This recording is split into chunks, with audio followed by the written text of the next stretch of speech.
There will be no rights for those who are seen as agitators and subversive and anti the regime. Within hours of Gaddafi's appearance on television, a raucous demonstration took place outside the British embassy. The British ambassador attempted to pacify the crowds. In approved Foreign Office technique, we had conveyed a message through the police that if they wanted to deliver a letter to us, we were prepared to receive it. This is one of the ways of making sure that a demonstration, trying to make sure that a demonstration remains reasonable. So yes, sure enough, they did want to deliver a letter. A letter was produced and it was delivered through the door, and it was a letter, a circular letter from the Libyan Foreign Ministry inviting all embassies in Tripoli on a picnic the following week. This was passed over the heads of the crowd and pushed through a door open to such width, you know, and that's what we received.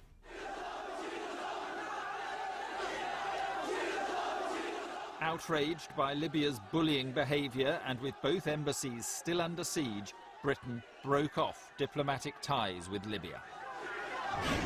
The break-off of diplomatic relations comes less than 24 hours after Colonel Gaddafi warned that although talks were going well at that stage, the Libyans were very, very angry and he could not promise further protection outside the British embassy here.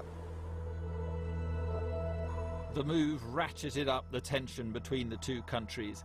The ambassador's home in Tripoli now received some unwelcome news.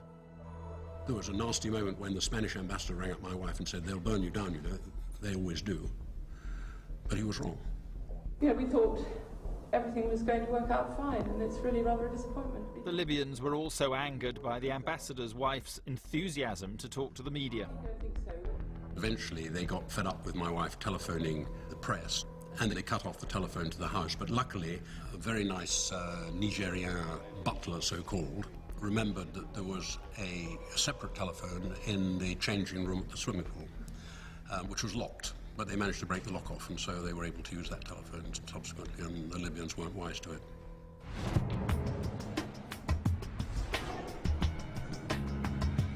In London, with the embassy still surrounded, frustration was mounting. In my view, they could have gone in perhaps much earlier, using the SAS, got the people out and handed them over to the police for a normal murder investigation. Despite the intense public pressure to take decisive action, Britain blinked first in the confrontation.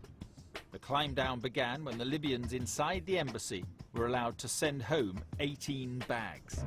They were not searched before the van left under police escort from St James's Square, bound for Heathrow Airport. Even though it was possible that the murder weapon was hidden inside one of these bags, international law meant the police had no right to search them.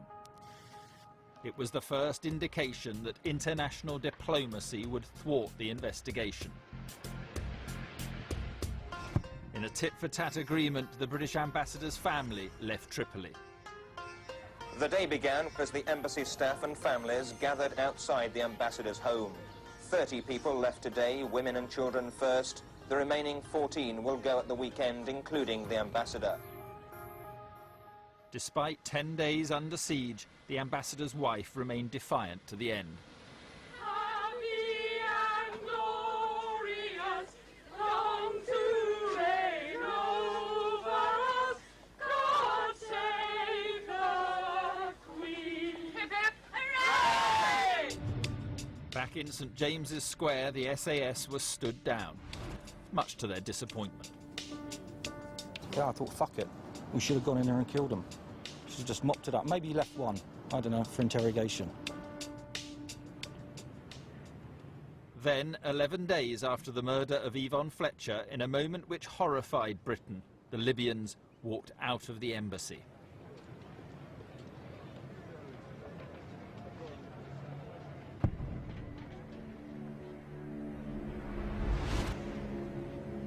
I couldn't believe that.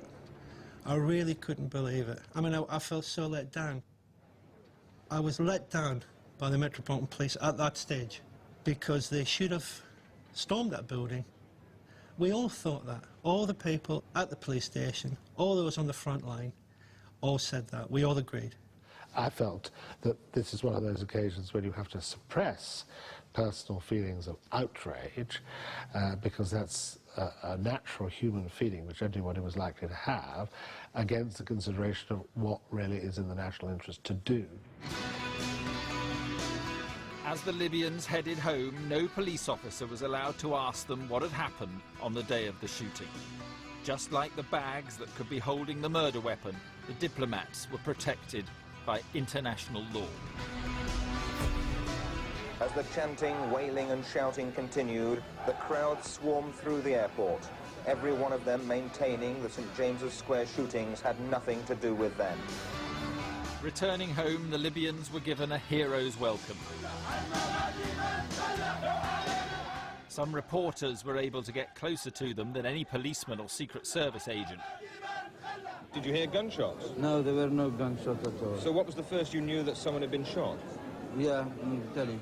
On television? You did not know before you saw it on television? No, no. Who do you think fired the shot? I think outside here. I think some people there. Were there something outside only. Were there any guns or explosives inside the bureau? No, no, we haven't.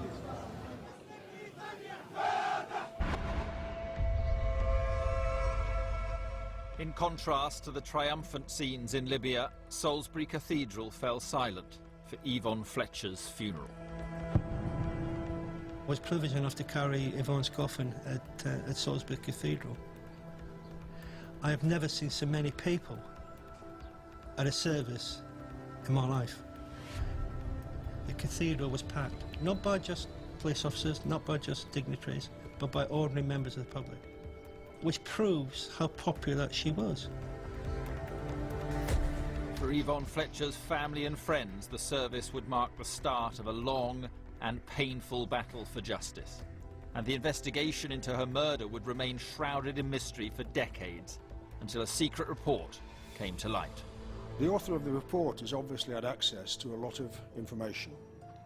Witness statements, photographs. There's not a lot of doubt in what his view is. The report does seem to reach some fairly strong conclusions. Over the last 26 years, the Metropolitan Police have uncovered a vast amount of evidence relating to the murder of Yvonne Fletcher. In 2007, an international lawyer reviewed the material for the Crown Prosecution Service. He concluded there could be sufficient evidence to charge 2 Libyans with conspiracy to murder.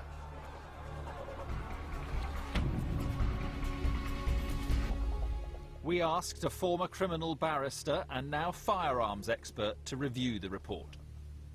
The author of the report has obviously had access to a lot of information. Witness statements, photographs, the reports of forensic scientists. So a lot of this has been brought together to make a fairly comprehensive document. The report raises significant questions about whether the authorities could have been better prepared. There were 4 warnings from the Libyan authorities about possible violence at the embassy.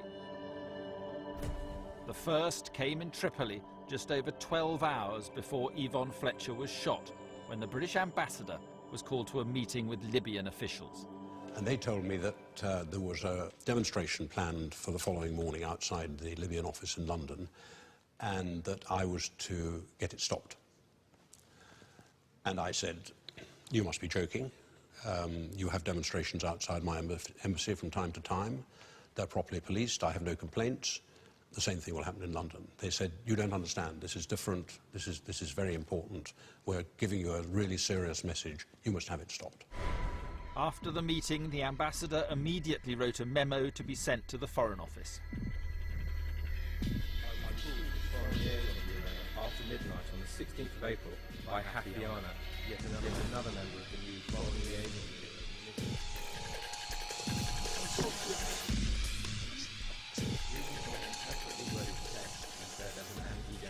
An demonstration was expected outside the People's Bureau in London on the 17th of April. The Libyan government would not be held responsible for the consequences if the demonstration took place, and that might include violence. But the Foreign Office had also been given their own warnings when 2 Libyan diplomats, Mustafa Touri and Hanida Zlitini, went to the Foreign Office in London to give a similar message to officials. Just to be sure that their message was received, they returned the following morning and repeated it. And according to the report, there is evidence that there were warnings of violence even on the morning of the shooting. An employee of the Metropolitan Police claims a Libyan, later revealed as Saleh Ibrahim Mabrouk, tried to stop him putting out barriers right here in front of the embassy. At one point in their altercation, Mabrouk allegedly told him, "We have guns here today. There is going to be fighting, and we're not going to have responsibility for you or for the barriers." Mabrouk was eventually arrested for his protests and was still in custody at the time of Yvonne Fletcher's murder. He denied any prior knowledge of the shooting, saying he thought the embassy was going to be attacked by a Palestinian group. But the inevitable question for those working alongside Yvonne Fletcher that day, why weren't we told? If those warnings had been heeded and action taken, Yvonne would still be here today. There is no doubt about that whatsoever. I mean, the demonstration probably wouldn't have taken place. If it had been taking place, all different arrangements would have been put in hand, surely. If you're suggesting that there was any indication given to us, or to me, certainly, that the Libyans were going to take violent action against the demonstrators, that's not the case. Don't forget that these people are pretty wild, and they were quite capable of threatening all sorts of things to all sorts of people at all sorts of time. According to the report, the warnings could infer that the shooting was part of a carefully planned operation which had support from senior officials in the Libyan regime. When the embassy was searched after the siege, officers found an arsenal of weapons and ammunition. High levels of firearms discharge residue were also found around these two windows, suggesting that there were two gunmen. We've got two shooting positions, if you like, two windows that were next to each other, and you've got bullets that were found in different areas. So all these things, in my view, would suggest that two guns were probably used. Using this information, officers then plotted the direction of the shooting. The location where they found the bullets in the square indicated that the two gunmen had aimed in different directions. There were two distinct areas in which the bullets were found. The first area was in front of the bureau, and the second area was across the square. So it seems that somebody was aiming more or less downwards into the demonstrators and obviously towards PC Fletcher. The three other bullets were recovered some distance away, which suggests that that gun wasn't being pointed downwards. It was being pointed perhaps upwards, but certainly in a different angle.